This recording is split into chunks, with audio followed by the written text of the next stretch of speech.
about 3 minutes.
Check, check, check. Hey.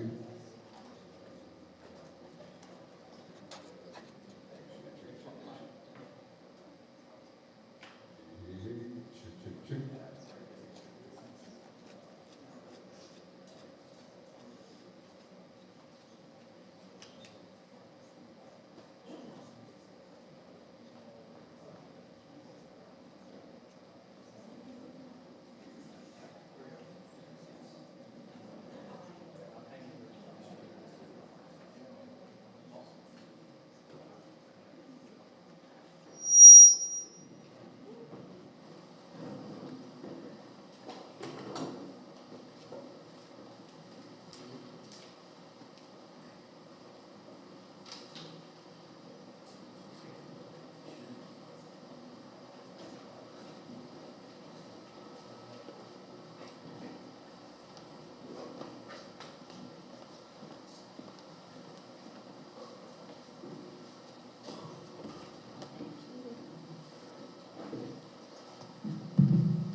Good afternoon, everybody.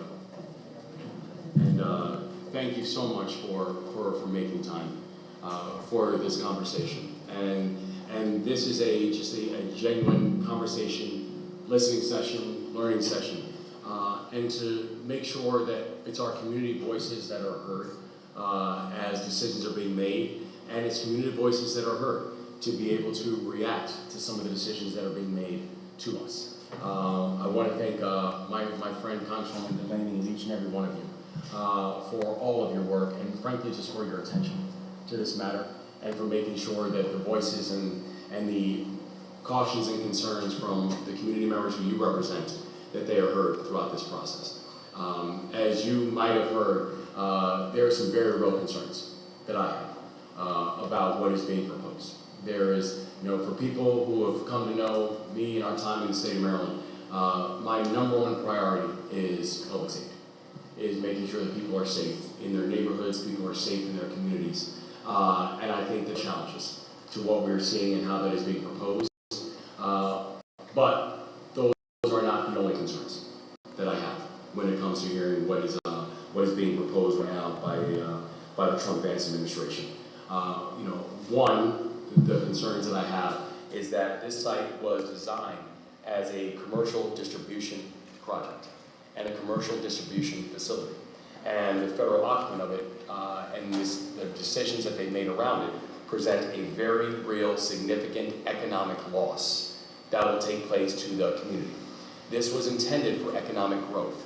This will not present any form of economic growth that the community deserves and that the community needs. That these warehouse facilities support manufacturing, logistics, distribution, along with about 4,000 jobs, hundreds of millions of dollars in wages, and more than $450 million in capital investment. That's what this can represent. What we have seen, though, is DHS now spending $100 million for the acquisition of this, and then another $100 million for the retrofitting of it that went to a contractor. And it is done, by the way, at the same time when we are watching food assistance being taken away, at a time when we are watching healthcare being taken away, and at a time when we are watching Western Maryland being denied federal disaster relief. And all being done with the same money that is now being used to purchase this facility. The second challenge that I have is there has been a incredibly troubling and frankly, unfortunately, a consistent lack of transparency that we have seen from this process, that we have seen how the federal government has then begun to manage this. The challenge that I have with this is this. It's not like coordination between the federal government and the state when it comes to federal assets is a new thing for the state of Maryland. Frankly, in many cases, it has been our lifeblood. It is something that we uniquely do very well when it comes to partnerships with our federal government. That here in the state of Maryland, we have over 60 federal agencies. Here in the state of Maryland, we have over 20 major military facilities. This is not a new practice. This should not be a new exercise. But when you're looking at the treatment of how the federal government has then placed with the state of Maryland, to include, by the way, the fact that we have now had over 25,000 Marylanders fired in the past year who were federal workers, more than any other state inside this country. This is just continuing to show the level of disrespect and the lack of transparency that we have seen from this Trump-Vance administration and how they are working with not just the state of Maryland, but frankly, and most disturbingly, our local jurisdictions as well. And so I'm thankful for the chance to spend time with each and every one of you, to listen, to learn, to share the process, and to understand how we as a state can collectively make sure that Western Maryland and the state of Maryland continues to be heard, seen, and fought for inside of this process as the Trump-Vance administration is making decisions that we have now even seen from our judges have been shown to be not just against the law, but also things that just do not make sense for our economy, for our environment, or for the well-being of the people of Western Maryland. And with that, I'll pause, and I want to turn it over to my friend, Congresswoman Delaney, who's just been an absolute champion on this and so many issues. So, Congresswoman, thank you so much. Good afternoon, and thank you so much. Thank you all for being here, and let me first extend a tremendous welcome and thanks to Governor Westmore, who always shows up everywhere across the state, and especially in Western and Mountain Maryland. He's there first. Your presence says everything here. No Marylander will ever be left behind on his watch, and you've been a staunch protector against this administration's lawless moves in fighting for the safety, health, and well-being of all Marylanders. So thank you. Washington County, which I represent in Congress, is a place where neighbors look out for one another. The sense of community has been overshadowed by this proposed ICE detention center. People are frustrated about this administration and that it's not even done the bare minimum to communicate with the residents here. DH and local leadership have made decisions without providing public forums for the community to comment. And so I thank the governor again for showing up, as he always did and does, and for joining me to ensure that all of you community leaders and businesses can give their input today. In Congress, I'm doing everything to keep this facility out of Washington County, and I introduced a Keep ICE Out of Washington County, Maryland legislation. It was introduced last month to cut off federal funding for this facility and to give our community a legal pathway to challenge it. I often say that warehouses are for packages, not for people. I'm proud also of Attorney General Anthony Brown's fight to secure a court order to halt construction as the state case continues. And I'm also backing Delegate Matt Schindler's bill in the General Assembly, which is in lockstep with what I've been fighting for in Congress. Together, these actions send a clear message. Marylanders won't stand for ICE terrorizing our communities, for its lack of transparency and accountability, and the complete disregard for human life and for our civil rights. And now, I've seen these conditions firsthand at the ICE field facility in Baltimore. Those were horrific conditions, and the crowded holding rooms are much worse than I've seen in prisons. And we can't forget the human impact. Families who are living across Western and Mountain Maryland and across the state in fear, people who are afraid to leave their homes, and stories of harassment and discrimination. And compound that with an El Paso detainment facility, which reportedly that there have been at least 3 deaths, and there are rumors that it might be slated to be closed. So this warehouse, which is planned and purchased by the Trump administration in darkness without meaningful public input, has raised serious concerns about the following: human rights, access to counsel and due process, a strain on infrastructure, environmental risks, and the undermining of public safety. For these reasons and more, I am publicly demanding that ICE let me in the warehouse immediately to conduct congressional oversight inspection. My constituents have been incredibly clear that they have serious concerns and questions that DHS must address. First, how does a detention facility of this size plan to operate with just 4 commercial toilets? 4. That is not a minor oversight. It's a failure of human dignity. DHS, 7-day public comment window on environmental impacts. Now, I'm a lawyer. 7 days? Why wasn't it publicized? Who was that process designed to protect? It definitely wasn't designed to protect this community. And 3, what happens when something goes wrong? What is the emergency plan for a national disaster or disease outbreak or just even basic medical care? What are the protocols? We are still investigating reports of Legionnaire's disease, which apparently broke out in the Baltimore Field ICE office. And this community deserves the truth. But most important are the questions, are the ones that you all, my constituents, community advocates, and business owners are raising. We are here to listen today.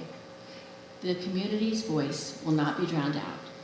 And for those advocates who are not here today, your input is equally important.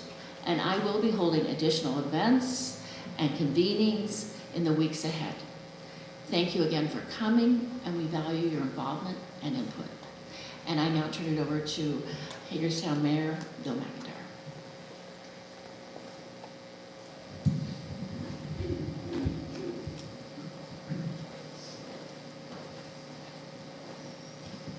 Okay. I promised Dylan that I'd get this done in 2 minutes, so I'll do it. I could go as quick as I can. As mayor of the city of Hagerstown, my responsibility is and always will be to the residents, businesses, and infrastructure of this city. On that basis alone, I offer the following statement regarding the proposed federal immigration processing facility in Washington County. This is a federal decision. The acquisition of Williamsport Warehouse by the Department of Homeland Security was made at the federal level, and questions of immigration policy are properly debated in Washington, D.C., not in City Hall. I will leave that policy debate to those who have that authority. What I will not leave to others is my obligation to ask the hard questions that directly affect the city of Hagerstown and its residents, regardless of what side of this issue they stand on. Without a doubt, there are key issues I'm personally focused on that do impact the citizens of the great city of Hagerstown. Number 1, infrastructure capacity. The facility intended to process or house 500 to 1,500 individuals represents a significant and immediate burden on the regional infrastructure. A facility of this size will stretch our water resources because of our anticipation of future economic growth here. This is not a political statement, it is an engineering reality. I expect and will demand that the federal government provide clear, verified answers regarding water supply, wastewater capacity, the utility demands before this facility becomes operational. Number 2, emergency services. The city of Hagerstown's police, fire, and emergency medical services exist to protect our community. Any significant increase in regional population density, regardless of its source, has a direct impact on response times, resource allocation, and the safety of every resident we serve. I have requested and will continue to request a full accounting of how federal authorities intend to offset any increased burden on our first responders. 3, economic impact. Hagerstown is a city in the middle of a meaningful economic revitalization. Our downtown, our businesses, and our workforce have worked hard to rebuild. I take seriously both the potential economic opportunities this facility may represent for local contractors and workers and the concerns raised by local businesses owners about the effect this controversy may have on Hagerstown's reputation and investment climate. Both are legitimate and both deserve attention. 4 is the legal process. A federal court has issued a temporary restraining order halting construction pending environmental review. I respect that process. The rule of law matters in immigration enforcement and the protection of local communities from federal overreach. I will continue to monitor litigation closely and support any legal avenue that ensures proper process is followed. And last but not least, transparency and process. The manner in which this acquisition and conversion has moved forward without adequate environmental review, without public input, and without prior coordination with municipal officials is a concern. I will tell you that through this whole process, myself, our city council, and our whole city staff has been 100% transparent through this whole process. We have public open forums during our citizen comment time. We make sure we hear people and we make sure that we keep the public informed. The people of Hagerstown deserve straight answers, not political theater. My office remains open to all residents, regardless of their view on immigration, who have concerns about how this facility affects our city. I will continue to work through every appropriate channel with both federal authorities and state officials to ensure that whatever decisions are ultimately made about the facility, the city of Hagerstown and its people are protected. And I don't know who I'm going to next.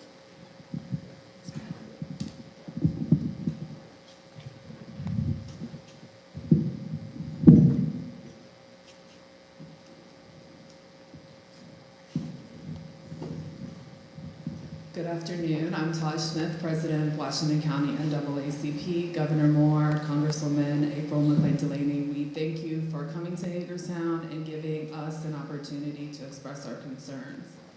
We are also grateful to the Attorney General for filing a lawsuit to help protect our interests.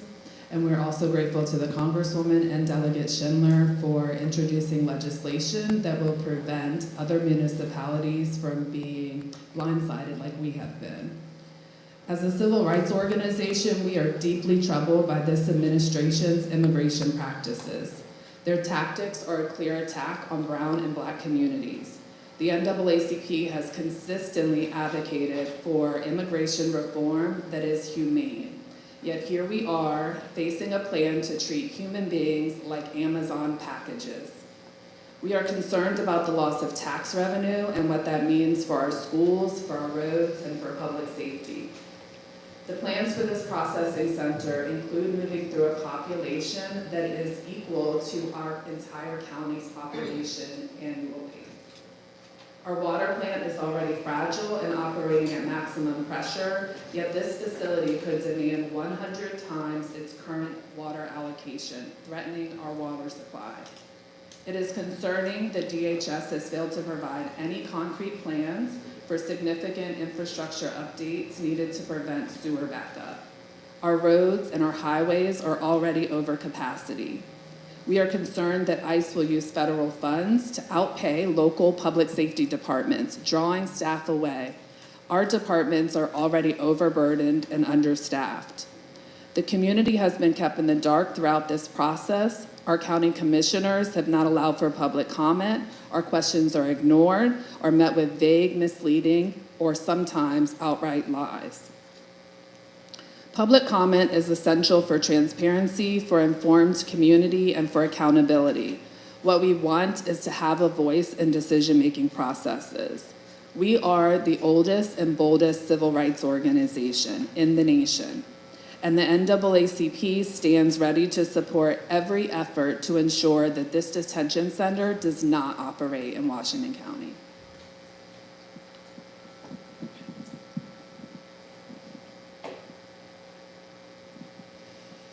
Thank you. My name is Michael Lukens. I'm the Executive Director of the Amica Center for Immigrant Rights. Thank you for having us today. We are the nonprofit legal aid provider that does detention work. So we are doing free legal services for people who are arrested by ICE and detained in Pennsylvania, Maryland, DC, Virginia. We know what this looks like. We've been around since President Clinton was in office. I had to do math there for a second. I've been at Amica Center for 12 years. I know what this looks like. I can tell you two truths. One, they are not going to build this warehouse and leave it empty. They are going to find people to arrest and fill it. We are already seeing upticks in immigration enforcement across the state of Maryland. We are already drinking from a fire hose. There's not enough of us to help everybody who gets arrested to get a fair day in court, and this warehouse is going to make it near impossible. The second truth is that they are going to make it almost impossible for due process to exist. They are going to make it hard for attorney visits. They're going to make it hard for family visits. And this is going to tear apart communities. It's going to tear apart families. Just today, a stat was released. 11,000 U.S. citizen children across the country have had a parent detained. We're going to see that number continue to rise.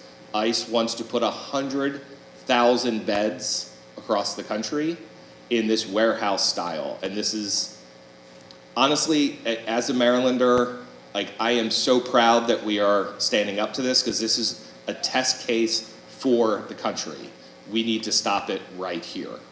And if we can't stop it, we have to be prepared to serve the people and the families that are impacted by this warehouse.